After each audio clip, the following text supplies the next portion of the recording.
প্রতি বছরই দুর্গা পূজা করতো। আপনারা জানেন যে যশোর মানে বাংলাদেশের কংসনারায়ণ প্রথম দুর্গা পূজা সৃষ্টি করেছিল এবং তার পুরোহিত ছিল রমেশ শাস্ত্রী। তারপরে যখন পশ্চিমবাংলায়, কালকে আমি চন্দননগরে ছিলাম, চন্দননগরে ওখানেতে চণ্ডীপাঠ 3 দিন ধরে চণ্ডীপাঠ করছিলাম। কালকেই আসছি আমি এখানেতে। যেটা বলতে চাইছি সেটা হচ্ছে, তখন ওই দিনের সময় যখন পূজা হচ্ছে তখন বন্দি ছিল, মায়ের পূজা করতে পারেনি।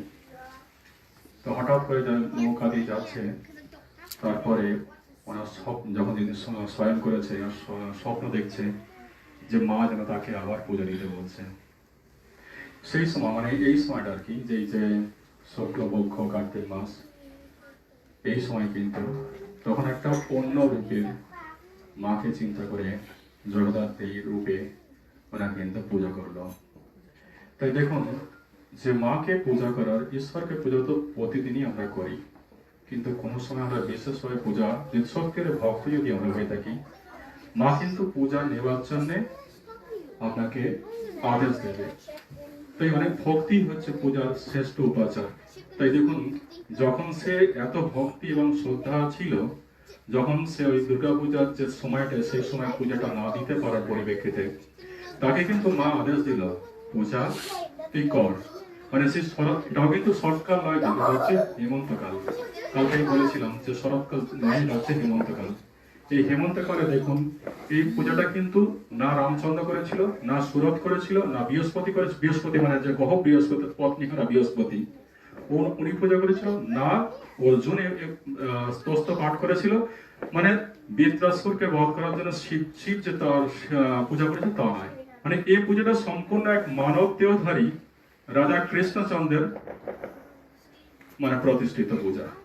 তাই দেখুন যে আদিম কাল থেকে, যে একদম পৌরাণিক যুগ থেকে শেষ পর্যন্ত যারাই মহাপূজার চরণতলে শরণাগত হওয়ার পরে এক দৃষ্টান্ত যে মানব দ্বারা এই পূজায় পূজিত মা।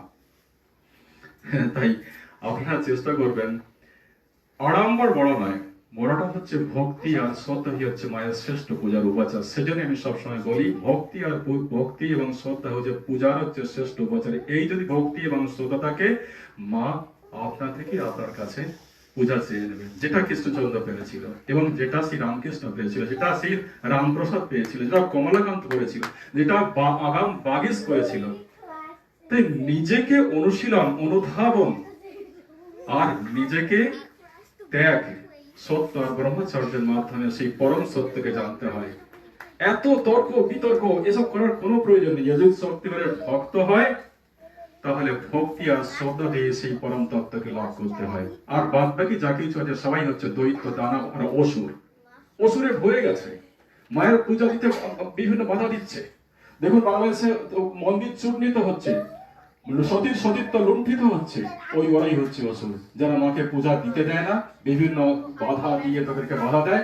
তাদের মধ্যে অসুরত্ব বর্তমান, সারাক্ষণই তারা চিন্তা করছে অসুরত্ব চিন্তা। তাই আসুন মায়ের চরণ তলে শরণাগত হয়ে কৃষ্ণচন্দ্র হওয়ার চেষ্টা করুন। সে হচ্ছে মানব ছিল, আর আপনারও মানব।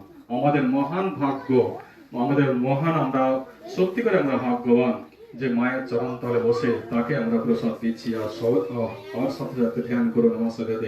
যদি পারেন পাঠ করুন, আর যদি না পারেন শুধু চোখ বুঝে ধ্যান মুদ্রায় দুটো হাত দিয়ে প্রার্থনা করে বলুন, মা তোমার সম্মুখে প্রসাদ তোমায় অর্পণ করছে, তুমি এই প্রসাদ গ্রহণ করো।